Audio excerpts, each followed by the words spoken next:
When I was in high school, my friends and I had a peculiar pastime.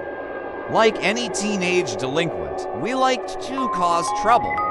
We weren't vandals, we didn't deal drugs, and we certainly didn't bully kids in school. No, we liked to scare the living shit out of new parents by hacking their baby monitors.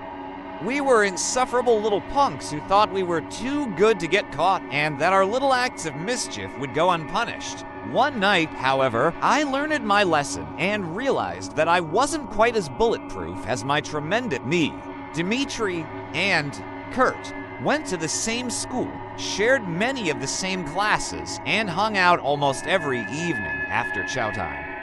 We watched prank shows, played video games, talked about who had the nicest rack in school. One evening, we were trading scary stories at the park. Kurt shared the classic story about the single mother who heard a haunting voice on her baby monitor. Like most horror stories, it sounded like total bullshit, but to meet on her own monitor, she'd heard a neighbor singing to her baby. Apparently, it was possible to accidentally tap into someone else's frequency. In an instant, a light bulb turned on in each of our heads. When you're close enough to someone, you don't need words to know what that person is thinking, and we could all tell we were thinking the exact same thing. We were going to buy a baby monitor and screw with people. Pardon the pun, but hacking a baby monitor is child's play. All you need to do is find a device on the same frequency as yours. Never one to do things half-assed, I purchased a high-end monitor with a frequency dial so we could prank as many targets as possible. The following night, we took to our bikes, roamed the neighborhood, and found our first victim. Dimitri grabbed the baby monitor and began tuning it to different frequencies until we heard breathing. I remember feeling excited as our plan finally came to fruition.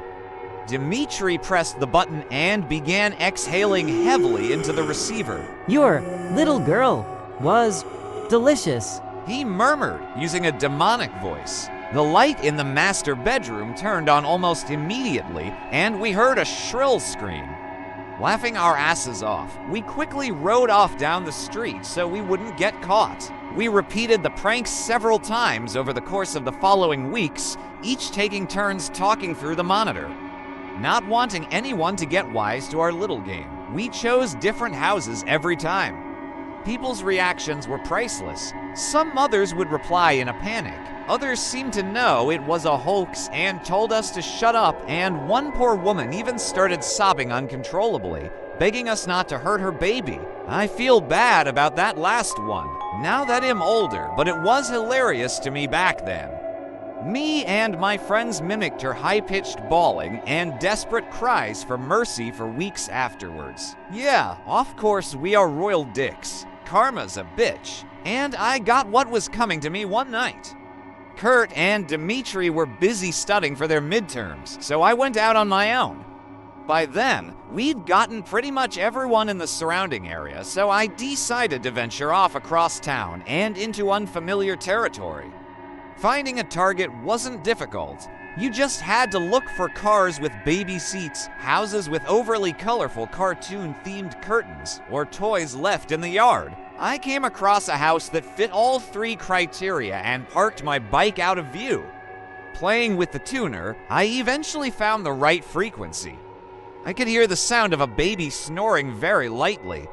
A devious little smirk pushed its way onto my lips, and my heart began pounding with excitement. It was my time to shine. I am watching. I whispered into the monitor, using the creepiest voice I could muster. I stand over your bed, watching, waiting.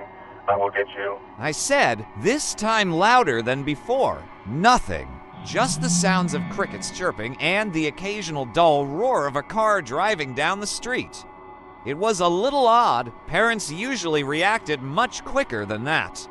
I began feeling a little nervous and somewhat exposed. You know, like when you suddenly realize some creeper's gawking at you. It was getting late, and I had a long bike ride home. Just as I was about to give up and leave, I heard a strange, moist, gurgling sound coming from the monitor.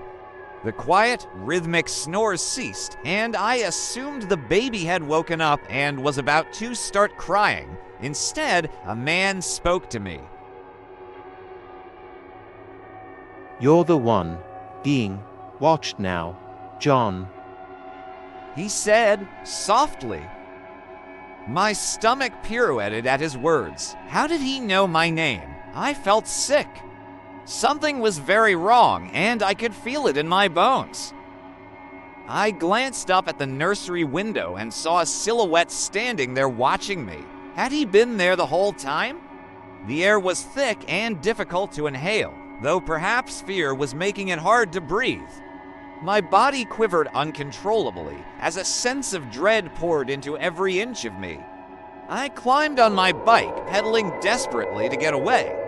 Part of me thought I was overreacting, but the overwhelming need to flee overpowered my rational mind.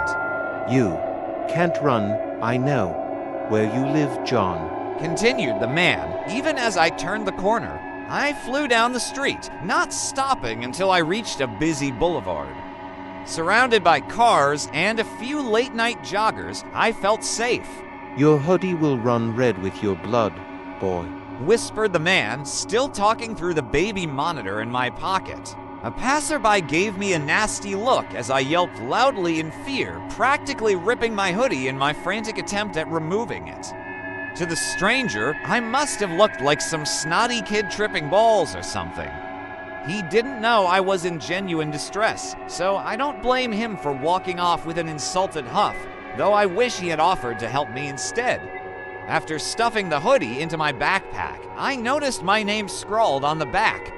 It was my fucking school jacket. No wonder that bastard knew my name. It then occurred to me that baby monitors were fairly short-ranged, so I was obviously being followed. I nervously glanced around to try and identify my stalker. Was it the empty-looking van down the street? That guy walking his dog, the car that had just driven by. Either way, the last thing I wanted was to hear that voice again, so I turned off the device and started pedaling toward my home. Fear had heightened my senses, and I began noticing every motion of the trees in the breeze, every crackle of twigs under my wheels, and every car that zipped past me. I flinched whenever anyone came near, paranoid that whoever had spoken to me through the baby monitor was going to catch up. Fortunately, I made it home without incident. I parked the bike in my garage and crawled up the stairs to my bedroom. In one careless motion, I tossed my backpack and the baby monitor in the corner of my room and dove under my sheets like an Olympic swimmer.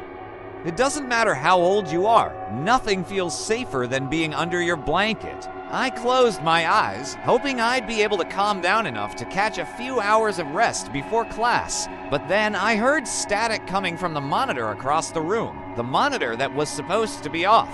Sweet dreams, John, said the voice that still haunts my nightmares. I didn't sleep a wink that night. I was too frightened to get out of bed until sunrise.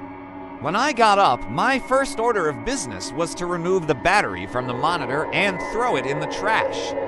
I didn't want anything to do with it anymore.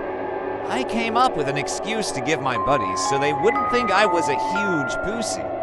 With massive bags under my eyes, I got dressed, had breakfast, and went to school. It wasn't until a few days later that I saw the house on the news. In an interview, a police officer explained that the small family who had been living in the house had been found in their beds, their throats slit open. I had been outside when it happened. The killer had heard me on the baby monitor and decided to fuck with me. It was definitely a wake-up call, and I thanked my lucky stars that I hadn't gotten the shit murdered out of me. I was too busy feeling thankful that I survived to feel bad about the family that hadn't. Empathy, like wisdom, comes with age. Now that I'm an adult with a wife and daughter, I truly understand the consequences of my actions and the severity of the situation I put myself in as a tremendously stupid teenage boy. That dreadful night, I thought I reached the epitome of fear, but it was just the tip of the iceberg. As a father, I now know that fear thrives and multiplies when there's something more precious than your own life at stake. I can't say for sure whether the killer found me again after all these years, or whether a new breed of idiots had the same idea as I and my friends had. But I can tell you that I now understand what true terror is. Last night, I heard something on our baby monitor that sent chills into my very soul, shackling me with a paralyzing fear that I doubt will ever leave me. I'm still watching. I froze, my heart pounding in my chest like a drum. My wife stirred next to me, mumbling something in her sleep. I didn't want to wake her, but I couldn't ignore the voice. I slowly got out of bed, grabbed the baby monitor, and tiptoed out of the room, my hands trembling. I made my way down the dark hallway to my daughter's nursery. The door was slightly ajar, and the soft glow of her nightlight cast eerie shadows on the walls. Taking a deep breath, I pushed the door open and stepped inside. My daughter lay peacefully in her crib, her tiny chest rising and falling with each breath. I felt a brief moment of relief, but it was quickly overshadowed by the fear gnawing at my insides. I scanned the room, looking for any sign of an intruder, but everything seemed normal. As I turned to leave, I heard the static again, louder this time. The voice crackled through the monitor, clearer than before. John, I'm closer than you think. I spun around, my eyes darting around the room. There was no one there, just the soft hum of the baby monitor and the rhythmic ticking of the clock on the wall. My mind raced, trying to make sense of what was happening. Was someone in the house? Had they hacked into the baby monitor somehow? I couldn't shake the feeling that I was being watched. I backed out of the nursery, keeping my eyes on my daughter until I was in the hallway. I shut the door quietly and leaned against the wall, trying to calm my racing heart. I had to protect my family, but I didn't know where to start. The rest of the night passed in a blur of paranoia and fear. I checked every lock, every window, and every shadow. I couldn't sleep, and every time I closed my eyes, I heard that voice whispering in my ear. By morning, I was exhausted but determined to get to the bottom of this. I decided to start with the baby monitor. Maybe there was some technical explanation for what was happening. I took it apart, piece by piece, examining every component, but I found nothing unusual. It was just a regular baby monitor. Frustrated and more than a little scared, I put it back together and turned it on, hoping the voice wouldn't return. The day passed uneventfully, but I couldn't shake the feeling of being watched. I told my wife I wasn't feeling well and took the day off work to stay home. I spent the day researching baby monitor hacks, looking for any clue that could explain what was happening. I found plenty of stories about people tapping into other frequencies by accident, but nothing that matched my experience. As night fell, my anxiety grew. I didn't know what to expect, but I knew I had to be ready. I tucked my daughter in, kissed my wife goodnight, and sat in the living room with the baby monitor on my lap. Hours passed, and I struggled to stay awake, the silence of the house pressing in on me. Just as I was about to doze off, the static returned. The voice, now a familiar nightmare, spoke again. You can't hide from me, John. I'm always watching. I jumped to my feet, my heart pounding. This was no accident. Someone was out there. Someone who knew me, who was targeting my family. I had to find them before it was too late.